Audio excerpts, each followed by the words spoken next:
This new muzzleloader sitting on this bench is right what my old man had when he was a kid. Stick around and see what makes these modern muzzleloaders better than all the others.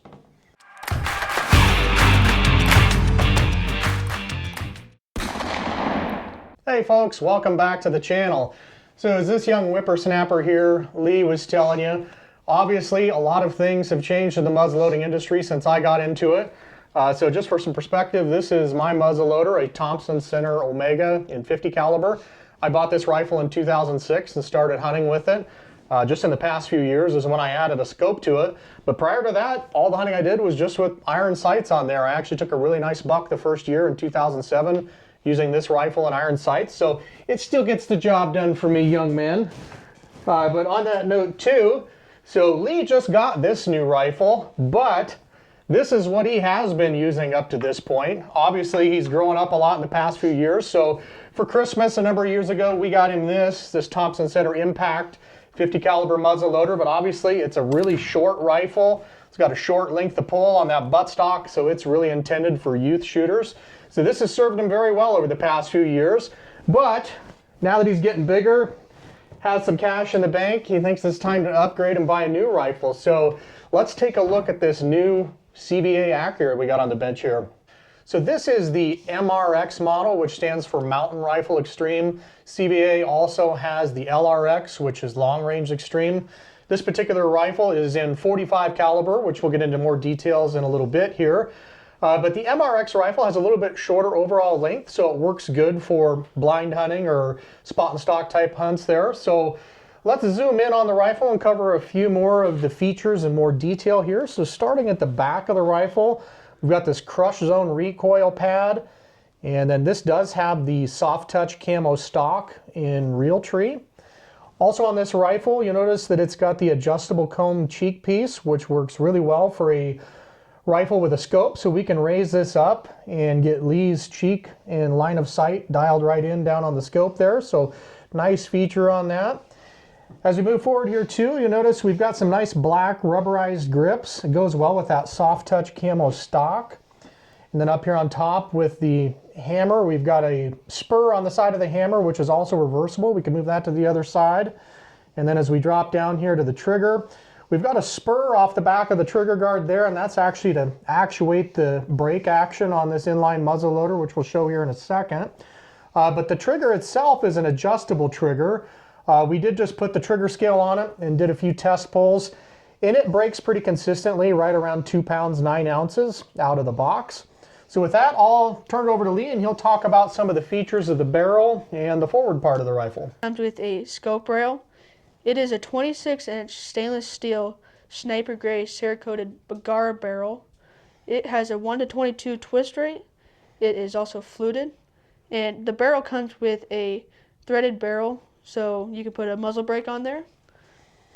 Yeah, and some other things here too. I'll kind of tilt the rifle forward so you can see. Even though we're intending to mount a scope on this right out of the gate, it is drilled and tapped on the barrel there. So if you wanted to run iron sights, you certainly could there. But overall, that sniper gray Cerakote looks really good on this rifle, and that fluted barrel looks really sharp on there.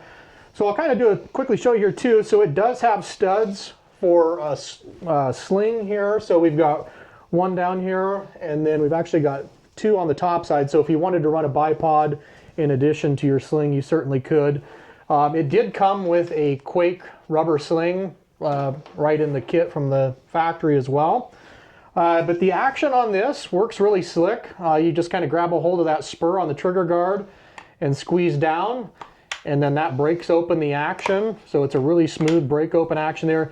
Super easy to access your breech plug to get a primer loaded. One thing to note on this is this breech plug is a Blackhorn 209 style breech plug.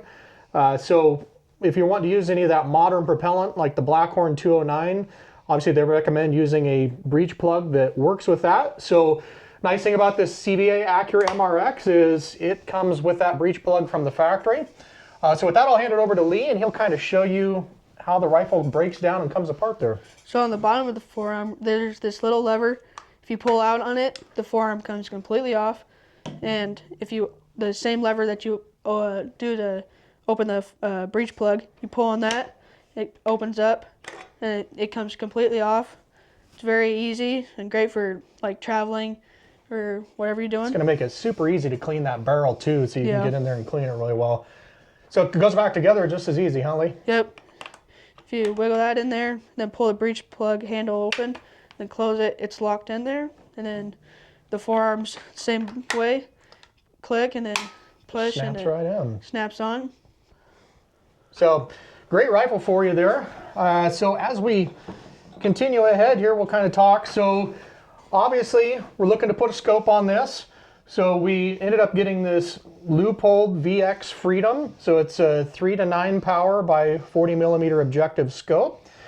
So the rifle itself was about 650 bucks. Got it through Sportsman's Warehouse, but it came with a few things. Obviously I mentioned the sling earlier.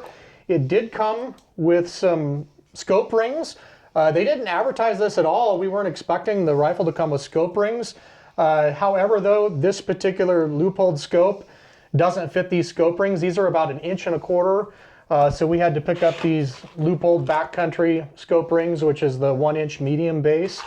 The scope itself was about $300, and I think the rings were about $100. So right around $1,000 price point for the rifle and the scope. One thing you notice too that's different about these modern muzzleloaders versus a more traditional one is the ramrod. Obviously with a free-floating barrel like that, the ramrod is not attached to the barrel like on our previous Thompson Center ones. So show us this ramrod, Lee. That's pretty slick, huh? This is a retractable or breakdown carbon fiber ramrod. It comes with a rubber pad on the top, so you don't have to put your hand on the carbon fiber to ram the bullet down to the bottom. It also comes with this bag that you can put the ramrod in. And on the back it has a molly strap so you can put it onto the back of your backpack, or if you're wearing like a vest or something that has molly straps on it, you can do that. And then lastly on this too, so with a lot of these modern muzzleloaders, we're going to be shooting a more modern projectile out of there that has a polymer tip on it. So the nice thing about this ramrod is it has a recess section in there. That way when you go to push in a polymer tip projectile, you're not going to crush the polymer on there, so it will still fly true when it comes out. So a nice feature on that ramrod there. Which kind of brings us to our next section. So we mentioned that this is a 45 caliber muzzleloader, whereas a lot of the traditional muzzleloaders were 50 caliber, like what we have off to the side here.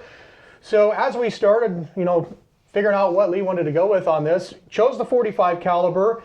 And as far as projectiles go, settled on this, which is the Hornady bore driver ELD-X. And this is a 280 grain projectile. It's got a ballistic coefficient of 0.338. And as we look at this projectile, you notice it doesn't have a sabot like, I'm going to put this previous 50 caliber one here. This is a Thompson Center Shockwave 50 caliber with the sabot that goes over the bullet.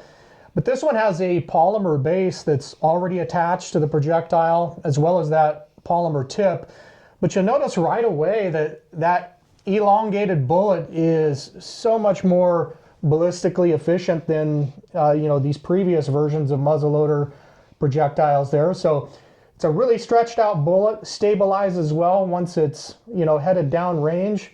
But a huge difference in those modern muzzleloader projectiles there. So as we talk about the projectile, obviously we're looking at modern muzzleloader propellant to send those projectiles down range.